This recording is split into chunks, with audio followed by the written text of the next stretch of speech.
Bienvenidos de nuevo a este espacio. En mi video anterior les abrí el corazón sobre mis propias crisis y ese proceso de intentar encontrar mi voz después de tanto tiempo en silencio. Hoy he querido traerles esta conversación del doctor Mario Alonso Puig porque toca un punto que fue clave para que yo me atreviera a grabar mi primer audio. La diferencia entre el éxito del tener y el éxito del ser. Muchas veces nos bloqueamos porque creemos que para hablar o para crear ya tenemos que tener todas las respuestas o una estructura perfecta. Pero el doctor nos recuerda que el éxito real es lo que irradias cuando eres fiel a tu proceso, incluso cuando ese proceso es incierto. Pongan especial atención a lo que él menciona sobre cómo nuestras palabras cambian nuestra biología. Espero que les sirva tanto como a mí me ha servido para dar este primer paso. Lo que tú piensas se convierte en lo que tú sientes. Lo que tú sientes se convierte en lo que sucede en tu cuerpo. Por tanto, el caballo de batalla es el pensamiento. Y quien habla del pensamiento habla también de la palabra, porque la palabra es el reflejo sonoro del pensamiento. Por eso, cuando escuchamos expresiones, son antiguas, afortunadamente, las palabras se las lleva el viento. No es así. Los pensamientos tienen un impacto, las palabras tienen un impacto, por tanto, cuidémoslas. La diferencia entre el ser y el tener. Aquí hay dos tipos de éxito, completamente diferentes. El éxito en el tener y el éxito en el ser. Por ejemplo, si yo veo una persona que tiene un coche estupendo, vive en un sitio precioso, lleva ropas bonitas, esta persona tiene éxito. Si veo a una persona que ha conseguido sacar adelante un proyecto empresarial y ahora su marca, imaginemos de ropa, es conocida nacional e internacionalmente, esta persona tiene éxito. Si veo a una persona que llega a un sitio y la gente pues le saluda, qué alegría que hayas venido y todo el mundo se acerca, tiene éxito. Tiene éxito por lo que ha conseguido. Este es el éxito del tener. Es el menos importante, aunque nuestra sociedad sea en general lo que más valora. Para mí el gran éxito es el éxito en el ser. Cuando una persona es de tal manera que irradia algo especial. Cuando es una persona que cuando estás a su lado no sabes lo que está sucediendo, pero te está alegrando el alma, te está transmitiendo algo espectacular. Pondré un ejemplo. Hace años di un curso para un grupo de ingenieros de una de las empresas más importantes que hay en el mundo en temas de aviones. Se llama ITP. Es una empresa española con unos fuera de serie y lo digo con mucho orgullo. No tengo más conexión con ellos que el recuerdo extraordinario de su calidad como profesionales y como personas, y me pidieron que les diera un curso en unas montañas en el País Vasco, un lugar al que quiero mucho. Y después de terminar la sesión nos dimos un paseo por la montaña y nos encontramos con Nicolás, un pastor de ovejas al que le faltaba un ojo y que tenía 3 dientes. Solo tenía unas ovejas, tenía pocos dientes y solo tenía un ojo. Y era un pastor. Teóricamente, desde el criterio de este mundo, era un hombre que no tenía éxito. Pero era un hombre que irradiaba una alegría, una felicidad, una capacidad de celebrar la vida. Era un hombre exitoso. Entonces, claro, ¿con qué me quedo yo? ¿Con el tener éxito o con el ser feliz, que es el mayor de los éxitos? Pues yo me quedo con el ser. ¿Son incompatibles? Para nada. Pero no nos confundamos y pensar que los vacíos del ser se van a rellenar con el tener, porque no es así.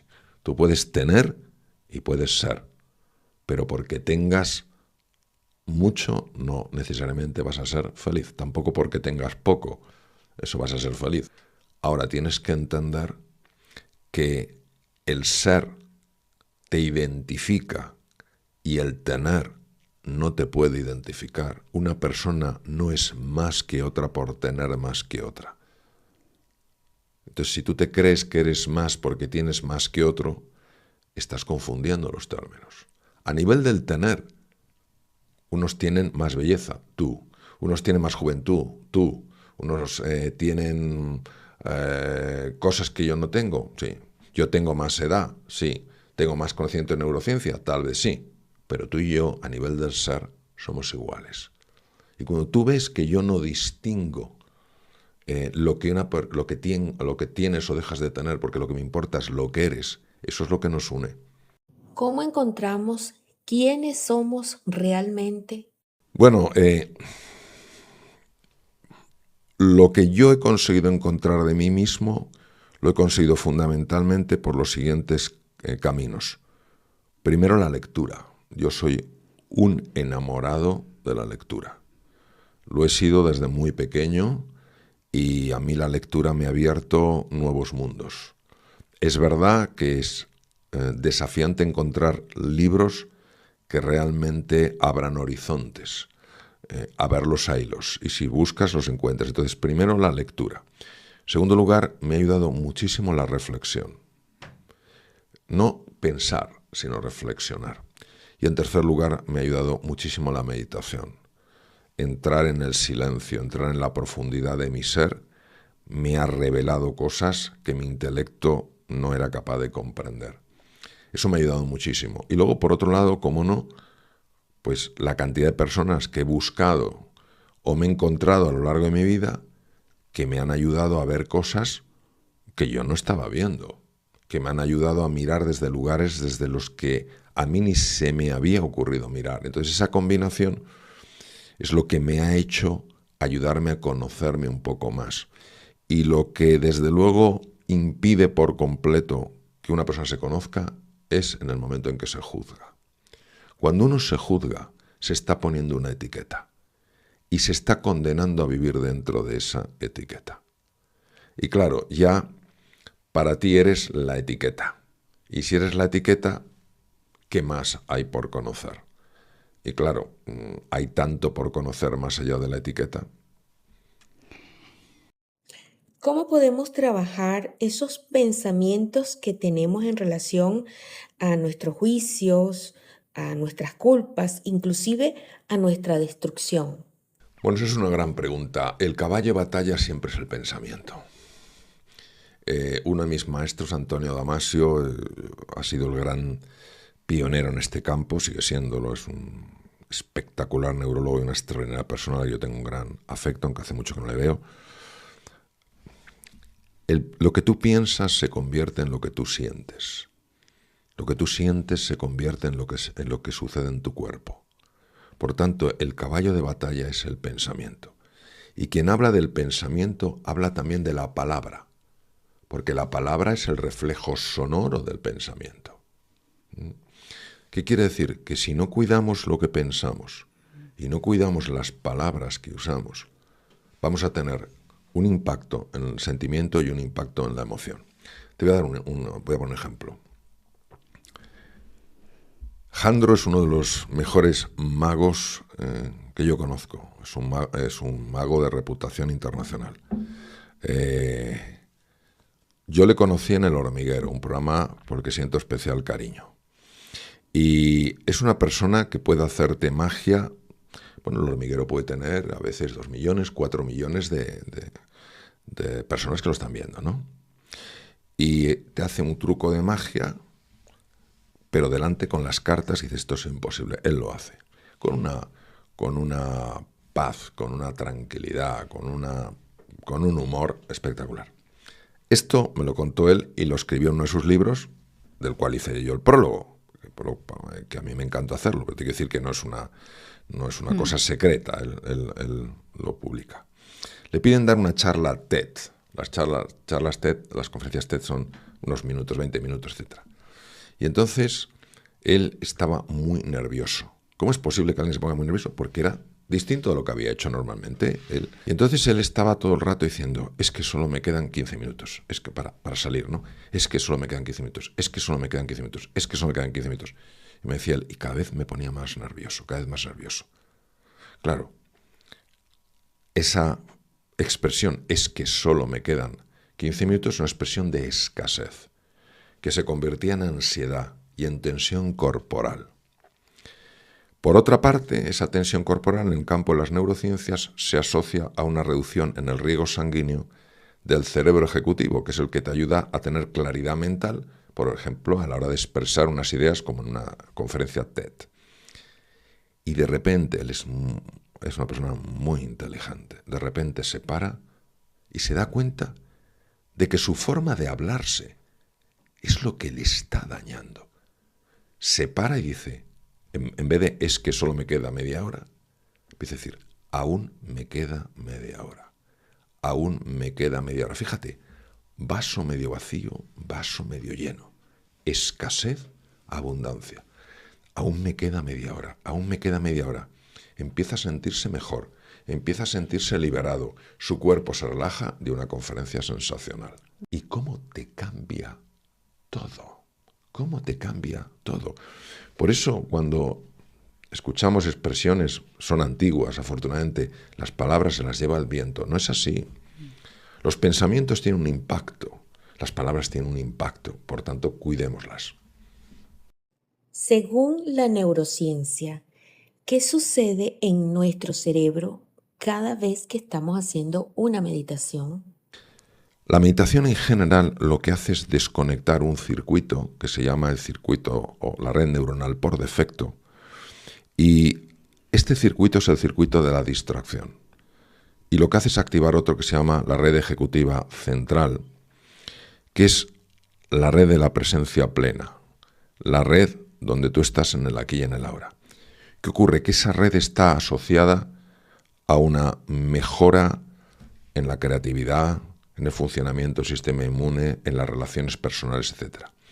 Es decir, de alguna manera, esta práctica meditativa, esta práctica de quietud cambia el modo en el que opera de manera anómala el cerebro, pero nos hemos acostumbrado, que es la distracción permanente. Me está diciendo una cosa, estoy pensando luego tal. Y nos centra en lo que sucede ahora. Y eso tiene una repercusión muy positiva, tanto a nivel de eficiencia mental como de salud. Con la meditación del corazón, lo que yo he buscado es activar fundamentalmente lo que se llama el cíngulo anterior. El cíngulo anterior es una estructura por la que siento pasión. Yo siento pasión por el cerebro desde que tengo prácticamente uso de razón. El cíngulo anterior es una estructura que es la que nos conecta. Tiene una gran cantidad de receptores de oxitocina. La oxitocina es una hormona que libera el hipotálamo, una estructura del tamaño de un guisante, que apareció hace unos 350 millones de años y que en el ser humano tiene funciones de una importancia extraordinaria. La oxitocina es la hormona que nos conecta con nosotros mismos, nos conecta con los demás, nos conecta con el mundo, protege el corazón, reduce la capacidad de padecer infecciones, alarga los telómeros, que son predictores de longevidad. Entonces, la mayor cantidad de receptores de oxitocina está en el cíngulo anterior. Y entonces, de hecho, estamos investigando esto, tenemos un equipo de investigación, porque pensamos que la meditación del corazón produce una estimulación especial del cíngulo anterior. Y entonces, pues estamos midiendo niveles de oxitocina, etc. De tal manera que la persona empieza a quererse más, empieza a querer más a los demás y empieza a querer más al mundo. Y por otro lado, la quietud, pues de alguna manera que no es parar los pensamientos, se van parando de forma normal, de forma escalonada, o si no se paran dejan de atraer tanto tu atención. La quietud, al reducir el ruido mental, favorece que conectemos con lo más profundo que hay en nosotros y podamos ver dos tipos de cosas. Los lastres que están dificultando nuestra vida y que no sabíamos dónde estaban, y podemos entrar en contacto con recursos que nos permiten hacer frente a situaciones muy complicadas. Yo en momentos de tener que hacer diagnósticos muy difíciles, por lo raro que es, sin que hubiera una urgencia en esto, en momentos de quietud, en momentos de profundidad, he podido recibir una información y saber con increíble precisión cuál era el diagnóstico. Y no había error. Cuando nos disponemos a tener un momento de quietud, allí es cuando nos damos cuenta la cantidad de pensamientos que tenemos y que no paran. Entonces, ¿en qué momento podemos tener realmente ese momento de paz y quietud a través de la meditación? Yo voy a decir algo ahora que va a ser muy disruptivo, entonces necesito terminar mi exposición para que se entienda lo que quiero decir. La mayor parte de los problemas que tenemos los seres humanos son causados por nuestro pensamiento. Y claro, la sensación que tenemos es que si no pensamos, no existimos. De hecho, somos hijos de Descartes. Descartes, el padre de la filosofía racionalista en el siglo XVII, dijo cogito ergo sum, pienso, luego existo. Es decir, él atribuía el existir al pensar. Es decir, porque pensamos, existimos. Con todo mi respeto y admiración por la obra de Cartesio, que fue espectacular, me gustaría traer a colación lo siguiente. ¿Qué es mejor, pensar o estar atento? Fíjate, si yo estoy pensando ahora, Marianne estará a gusto o no estará a gusto con esta entrevista, se sentirá cómoda conmigo, etcétera, etcétera, estoy pensando. Es lo que se llama la teoría de la mente, estoy intentando leer tu mente. Pero si yo estoy plenamente atento, y no puedo estar plenamente atento si simultáneamente estoy pensando, porque entonces tengo dividida la atención entre observarte y pensar. Si estoy plenamente atento, de manera natural, estaré captando ese lenguaje no verbal que me está diciendo si realmente estás a gusto conmigo o no en la conversación. Por tanto, cuando uno piensa, no está atento. El pensamiento y la consciencia están enfrentados.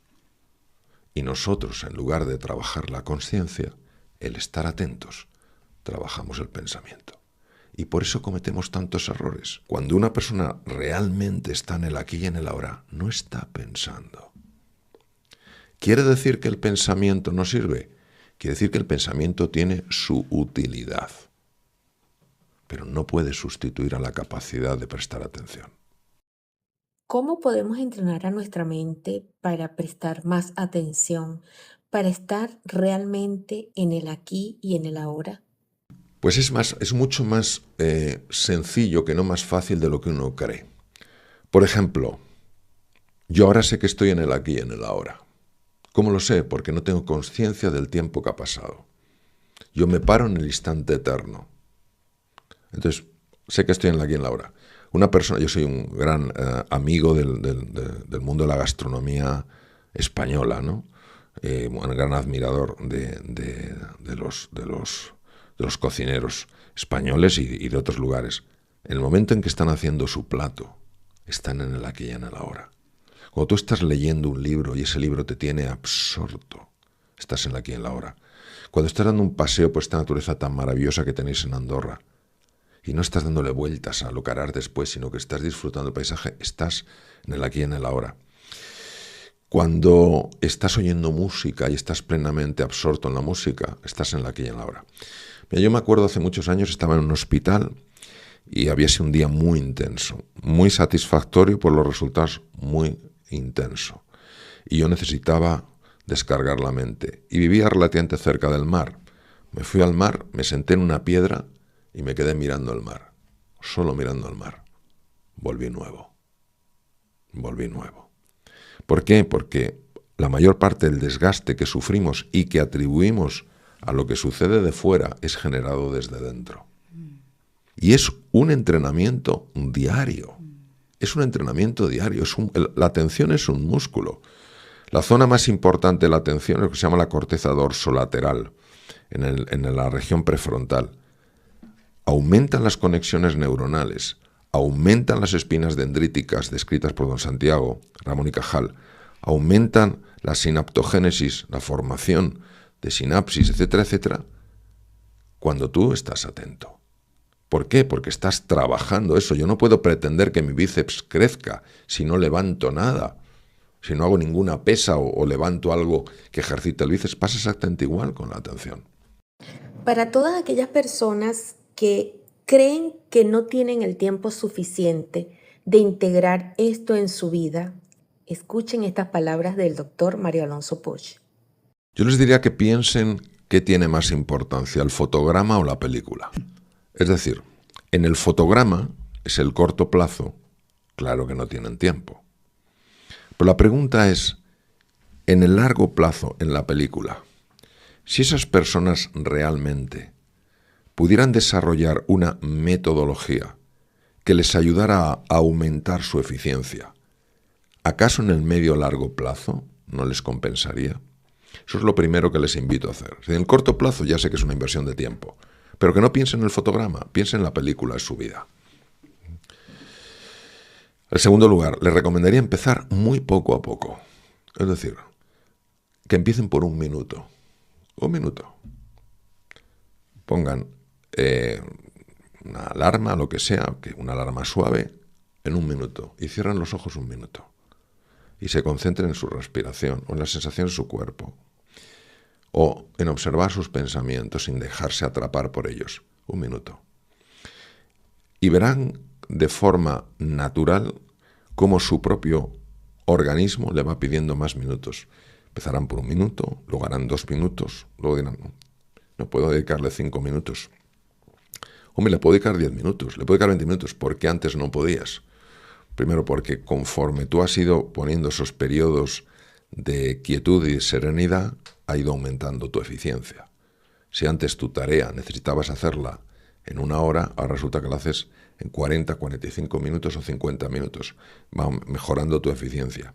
Y por otro lado, la mayor resistencia no es a que no tengamos tiempo. La principal resistencia es a nivel mental. Pero somos muy hábiles todos, yo el primero en buscar excusas y justificaciones. Entonces, yo eso es lo que les diría, que piensen en la película a largo plazo y que luego empiecen muy poco a poco. Hoy en día en algunos de los centros más importantes del mundo, universidades, hospitales, centros de negocios, se ha introducido la meditación como una parte normal de la actividad. Y son centros que no son de filosofía o centros que puedas decir, no, es que estos están en otro mundo, ¿no? Estamos hablando de, por ejemplo, en Silicon Valley. Yo he estado en Silicon Valley, me han invitado a alguna empresa y colaboro con un centro allí y se practica la meditación y es lo más normal del mundo. Nadie ve a alguien con los ojos cerrados ahí tal diciendo, bueno, esta persona tendría que estar trabajando. No, lo que está haciendo es cuidándose para poder rendir al máximo y estar más sana. Ojalá las personas que vean esta entrevista, pues sobre todo lo que más me importa, que se den cuenta de lo mucho que valen, que crean en sí mismas, que confíen en su potencial y que ofrezcan a este mundo su luz. Me quedo con una frase potente de todo lo que acabamos de escuchar. Las palabras tienen un impacto. Cuidémoslas. Durante mucho tiempo, mis propias palabras internas fueron no soy capaz de aterrizar esto o todavía me falta aprender más. Y como dice el doctor Mario, eso se convierte en una tensión que nos quita claridad. Al cambiar el enfoque y permitirme simplemente ser este canal sin la presión de ser perfecta, la claridad ha empezado a asomarse. Les propongo un ejercicio pequeño, uno que yo misma estoy aplicando hoy. Esa técnica del 1 minuto, si te sientes abrumado o sientes que no puedes aterrizar tus ideas, detente solo 1 minuto, solo uno. No para pensar más, sino para estar presente. Gracias por acompañarme en este cambio de rumbo del canal. Me encantaría saber de todo lo que dijo el doctor, ¿cuál fue esa frase que hoy te hizo sentir que lo que eres vale más que lo que tienes? Los voy a estar leyendo con mucho respeto, así que espero sus comentarios. Gracias por estar viendo este vídeo, ojalá te esté gustando y sobre todo lo más importante, que te esté sirviendo.